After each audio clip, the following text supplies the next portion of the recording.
നമസ്കാരം കൂട്ടുകാരെ. അപ്പൊ നമ്മളിന്ന് പഠിക്കാൻ പോകുന്നത് പരീക്ഷയുടെ അന്തരം മനസ്സിലാക്കി പ്രിപ്പയർ ചെയ്യുക. വരാൻ പോകുന്ന ഫോഴ്സ് റെസികൾ, CPO driver, APO driver, fire force driver.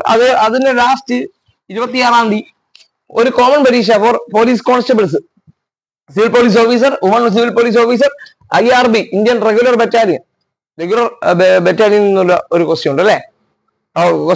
ക്വസ്റ്റ്യനുള്ള പരീക്ഷ ഉണ്ട്. സോ മോക്ക് ടെസ്റ്റുകൾ നല്ല രീതിയിൽ പ്രിപ്പയർ ചെയ്യേണ്ട സമയമാണ്. നമ്മളെ അപാകതകളുള്ള, നമുക്ക് അപാകത മീൻസ് എന്താണ്, ഏത് ടോപ്പിക്കിലാണ് നമ്മൾ നല്ല വീക്ക് എന്ന് മനസ്സിലാക്കി നമ്മൾ പഠിക്കണം.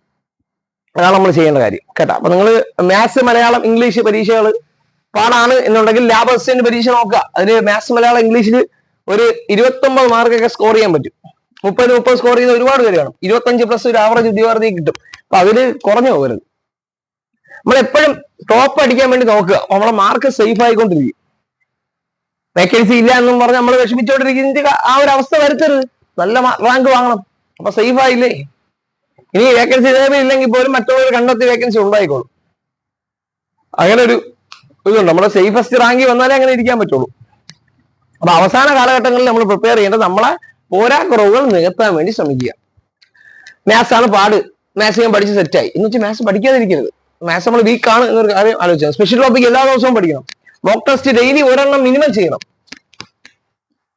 അതാണ് ചെയ്യേണ്ടത്. അപ്പൊ അതിൽ നമുക്ക് ഈ മോക്ക് ടെസ്റ്റ് ചെയ്യുമ്പോൾ ഏത് ഭാഗമാണ് പാട്. ഇപ്പൊ മോക്ക് ടെസ്റ്റ് ചെയ്യുമ്പോൾ വെച്ചാൽ ഒരേ സമയം നമ്മൾ 100 ക്വസ്റ്റ്യനിലൂടെ കടന്നു പോകണം. നമ്മളെ സിലബസ് അതിലൂടെ കംപ്ലീറ്റ് ആവും.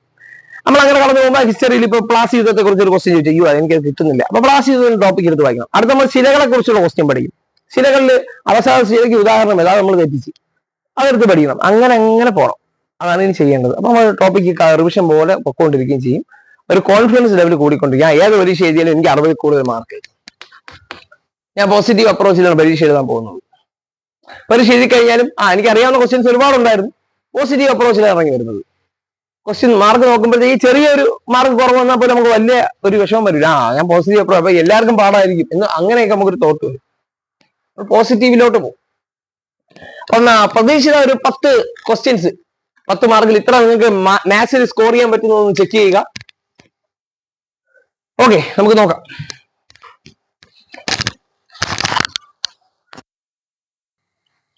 ഇതാണ് ഒന്നാമത്തെ ചോദ്യം നമ്മൾ കണക്ക് കൂട്ടുന്നത് കേട്ടോ. നമ്മളെ ഒരു പ്രതീക്ഷിത ലെവലിൽ നിന്നാണ് ഇങ്ങനെയുള്ള ക്വസ്റ്റ്യൻസ് നമ്മൾ വർക്ക്ഔട്ട് ചെയ്തത് മോക്ക് ടെസ്റ്റിന് വേണ്ടിയിട്ടാണ് ചെയ്യുന്നത്. 1 ക്യൂബ് അധികം 2 ക്യൂബ് അധികം 3 ക്യൂബ് അധികം എക്സെട്ര 9 ക്യൂബ്. ഇതിന്റെ സമ്മ് എത്രയാണ്? 2025, 2000, 90, 2015. ചെയ്ത് നോക്കാൻ ശ്രമിക്കുക. എന്നിട്ട് നിങ്ങളുടെ മാർക്ക് കൂട്ടുക.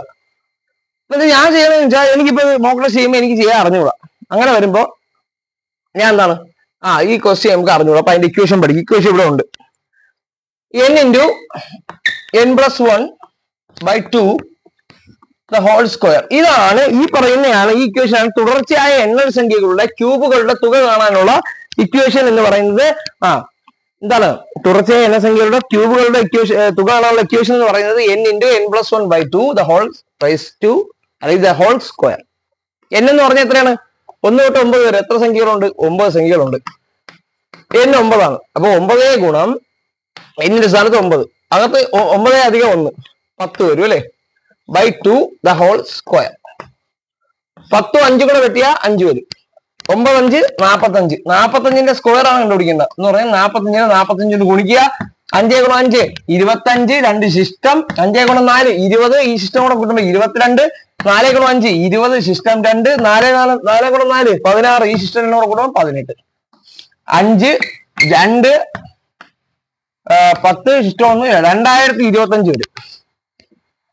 ഇനി തീർന്നില്ല. അപ്പൊ ഇതേ ക്യൂബ് ആണെങ്കിൽ സ്ക്വയർ കണ്ടുപിടിക്കാനുള്ള ഇക്വേഷൻ കൂടെ നമ്മളങ്ങ് പഠിച്ചു വെച്ചേക്കണം. അത് നോക്കി പഠിക്കണം നിങ്ങൾ. അതാണ് ഇതിന്റെ പരിപാടി. നിങ്ങളുടെ ശ്രദ്ധയിൽ കൊണ്ടുവരുന്നത് രണ്ടാമത്തെ പ്രതീക്ഷിത ചോദ്യം. ഗുണനഫലം എണ്ണൽ സംഖ്യകളായി വരുന്ന ജോഡികൾ ഏവ? ഒന്നാമത്തെ ജോഡി, രണ്ടാമത്തെ ജോഡി, മൂന്നാമത്തെ ജോഡി, നാലാമത്തെ ജോഡി. ഉത്തരങ്ങൾ ഓപ്ഷൻ തന്നിട്ടുണ്ട്. 1, 2, 3, 4 ഇങ്ങനെ വന്നിട്ടുണ്ട്.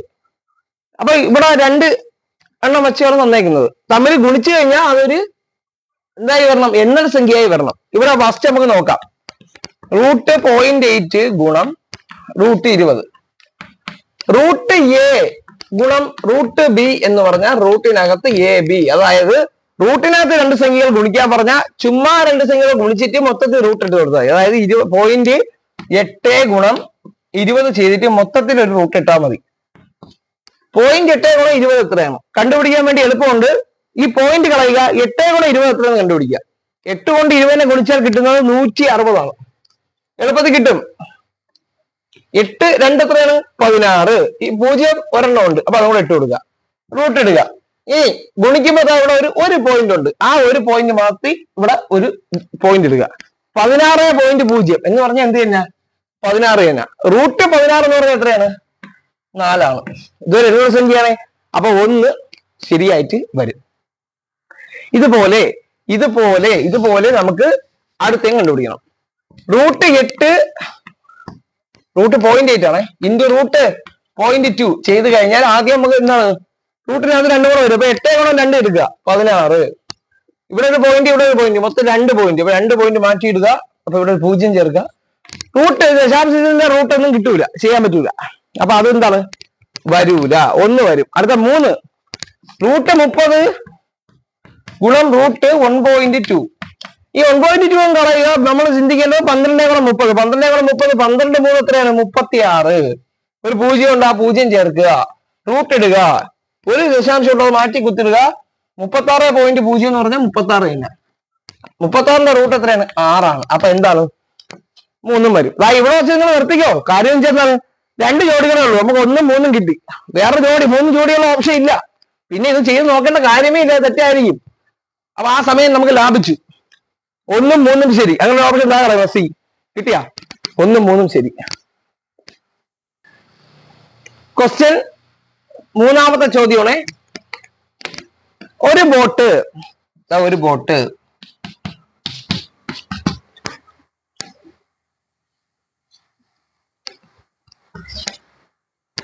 ബോട്ട് നിശ്ചല ജലത്തിൽ 12 കിലോമീറ്റർ വേഗതയിൽ പോകും. നിശ്ചല ചുമ്മാ നടക്കുന്ന വെള്ളമാണ്. ആ വെള്ളത്തിൽ 12 കിലോമീറ്റർ പെർ അവറിൽ ബോട്ട് സഞ്ചരിക്കും. പുഴയിൽ നിന്ന് മുകളിലേക്ക് പോകുന്നതിന്റെ ഇരട്ടി 2x ഡബിൾ ഇരട്ടി വേഗത്തിൽ താഴേക്ക് പോകുന്നത്. മുകളിലേക്ക് ഒഴുക്കുണ്ടല്ലോ, ഒരു ഒഴുക്കുണ്ടല്ലോ. അപ്പൊ നിശ്ചലമായി കിടക്കുകയാണെങ്കിൽ 12 കിലോമീറ്റർ സ്പീഡിൽ പോകും. ഒഴുക്കിനെതിരായിട്ട് പോവുകയാണെങ്കിൽ ആ പോകുന്നതിന്റെ ഇരട്ടി സ്പീഡിൽ താഴോട്ട് പോകും. ഒഴുക്കിനെതിരായിട്ട് മുകളിലോട്ട് പോകുന്നതിന്റെ മുകളിലേക്ക് പോകുന്നതിന്റെ ഇരട്ടി വേഗത്തിൽ താഴോട്ട് പോകും. ഇങ്ങോട്ട് പോകുന്നതിന്റെ ഇരട്ടി വേഗത്തിൽ താഴോട്ട് പോകും. എങ്കിൽ പുഴയുടെ ഒഴുക്കിന്റെ വേഗത എന്ത്? ഈ പുഴയുടെ നോർമൽ ഒഴുക്കിന്റെ വേഗത എന്നാണ് ചോദിച്ചിരിക്കുന്നത്. അപ്പൊ ഇത് ഒരു ടിപ്പാണ്, നിങ്ങൾ പഠിച്ചുകൊള്ളുക. ഇരട്ടി എന്ന് വെച്ചിട്ട് ഇങ്ങനെ ഒരു ക്വസ്റ്റ്യൻ വന്നാൽ, അതായത് ഒരു ബോട്ടിന്റെ നിശ്ചല ജലത്തിന്റെ വേഗതയും അതിന്റെ മുകളിലോട്ടുള്ള ഒഴുക്കിന് എതിരായുള്ള വേഗതയേക്കാൾ ഇരട്ടി വേഗത്തിലാണ് താഴോട്ട് ഒഴുക്കിനനുസരിച്ച് ബോട്ട് പോകുന്നതെങ്കിൽ ബോട്ടിന്റെ ഇരട്ടി എന്നൊരു പദം വന്നു കഴിഞ്ഞാൽ അത് ആലോചിച്ചാലും മതി. ബോട്ടിന്റെ ഒഴുക്കിന്റെ വേഗത എന്ന് പറയുന്നത് ബോട്ട് നിശ്ചല ജലത്തിൽ പോകുന്നതിന്റെ 1/3 അതായത് കിട്ടുന്നതിനെ 3 കൊണ്ട് ഡിവൈഡ് ചെയ്യുക, 4 kmph കിട്ടും. ഇരട്ടി വന്നാൽ 3 കൊണ്ട് ഡിവൈഡ് ചെയ്യണം. ഇനി ഇവിടെ ക്വസ്റ്റ്യനിൽ 3 ഇരട്ടി വന്നിരുന്നെങ്കിൽ നിങ്ങൾ പകുതി എടുക്കണം. ഇരട്ടി വന്നാൽ 3 കൊണ്ട് ഡിവൈഡ് ചെയ്യും, 3 ഇരട്ടി വന്നാൽ 2 കൊണ്ട് ഡിവൈഡ് ചെയ്യും. അതാണ് ഇക്വേഷൻ. കേട്ടോ? അപ്പൊ നിങ്ങൾ ആലോചിക്കുക, ബോട്ടിനെ കുറിച്ച് നിങ്ങൾക്ക് ഒന്നും അറിയില്ല എന്നുണ്ടെങ്കിൽ ബോട്ടിന്റെ കണക്ക് ചെയ്ത് പഠിക്കണം. ഓക്കെ, ഇതാണ് അടുത്ത മൂന്നാമത്തെ ക്വസ്റ്റ്യൻ. നല്ലൊരു ചോദ്യം. ഇതുപോലത്തെ ചോദ്യങ്ങൾ വരാം. എക്സ് എന്ന് പറയുന്നത് 5⁴ ദ ഹോൾ റേസ് ടു 1/2 അധികം 8⁻1/3. ഇത് മൊത്തത്തിൽ ഹോൾ റേസ് ടു 1/3. ഇതിന്റെ വാല്യൂ കണ്ടുപിടിക്കാനാണ് പറഞ്ഞത്. ഓപ്ഷൻസ് ഉത്തരങ്ങളുണ്ട്. 8 ഉണ്ട്, 5 ഉണ്ട്, 10 ഉണ്ട്, 7 ഉണ്ട്. കണ്ടുപിടിക്കണം. ഓക്കെ, നമ്മൾ നോക്കാം. ഫസ്റ്റ് ഈ 5⁴ ഹോൾ റേസ് ടു 1/2 എന്നുള്ളതിനെ ഇങ്ങനെ ഒരു ഹോൾ റേസ് ടുവിന്റെ പിന്നെ ഒരു ഹോൾ റേസ് ടു വന്നാൽ, അതായത് a⁻m the whole raise to n വന്നു കഴിഞ്ഞാൽ a⁻m ഗുണം n. ഇതാണ് ഇക്വേഷൻ. അപ്പൊ ഇത് വന്നു കഴിഞ്ഞാൽ 5⁴4 ഗുണം 1/2 എന്ന് വരും. വെട്ടിപ്പോയാൽ 2 ഈക്വൽ ടു 5ന്റെ സ്ക്വയർ എന്ന് കിട്ടും. അതെന്ന് പറയുന്നത് 25. അപ്പൊ ഈ ഒരു ടേം മൊത്തത്തിൽ 25 എന്ന് കിട്ടി. അടുത്ത പ്ലസ്. പിന്നെ 8⁴1/3 എന്നാണ് കിടക്കുന്നത്. 8⁴1/3 എന്ന് പറഞ്ഞാൽ ക്യൂബ് റൂട്ട് ഓഫ് 8 എന്നാണ്. 8⁻½ എന്ന് പറഞ്ഞാൽ √8 എന്നാണ്. 2 ടിപ്പ് പഠിച്ചു വെച്ചോണം. അപ്പൊ 8⁻⁴1/3 എന്ന് പറഞ്ഞാൽ ക്യൂബ് റൂട്ട് ഓഫ് 8. 8ന്റെ ക്യൂബ് റൂട്ട് എന്ന് പറഞ്ഞാൽ എത്രയുടെ ക്യൂബാണ് 8 എന്ന് കണ്ടുപിടിച്ചാൽ മതി. 2ന്റെ ക്യൂബാണ് 8. അപ്പൊ 8ന്റെ ക്യൂബ് റൂട്ടാണ് 2. അപ്പൊ ഇവിടെ 2 എന്ന് വരും. ⁻⁴1/3. 25 2 കൂടെ കൂട്ടി എത്ര വരും? 27. 27ന്റെ ക്യൂബ് റൂട്ട്. ഏതിന്റെ ക്യൂബാണ് 27? 3ന്റെ ക്യൂബാണ് 27.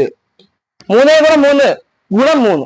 3ന്റെ ക്യൂബ് എന്ന് പറഞ്ഞാൽ എന്താണ്? 3 ഗുണം 3 ഗുണം 3 ചെയ്താൽ 3 3 9, 9 3 27. ഈ 27ന്റെ ക്യൂബ് റൂട്ട് ചോദിച്ചാൽ ഈ 3 ആണ്. 3ന്റെ ക്യൂബ് 27. 27ന്റെ ക്യൂബ് റൂട്ട് അതെങ്ങനെ എഴുതും? 27 റൂട്ട് ഇവിടെ 3 ഇട്ട് റൂട്ട് ഇട്ട് കൊടുത്താൽ ക്യൂബ് റൂട്ട് എന്ന് വരും. ഇനി ക്വസ്റ്റ്യൻ ഞാൻ പറഞ്ഞ തിരുത്തുണ്ട്. x+2 എന്ന് പറഞ്ഞാൽ എത്ര എന്നാണ് ചോദിച്ചത്. അപ്പൊ ഇവിടെ നിങ്ങൾ ശ്രദ്ധിക്കേണ്ടത്, ചിലപ്പോൾ ചോദ്യകർത്താവ് ഇവിടെ ഒരു 3 ഇട്ടേക്കും. 3 ഉത്തരം 3 കിട്ടി. ചാലക്കേറ് 3 കറുപ്പിച്ച് തട്ടി. കാര്യം എന്താണ്? x+2 ആണ് കണ്ടത്. x ആണ് നമുക്ക് 3 കിട്ടിയത്.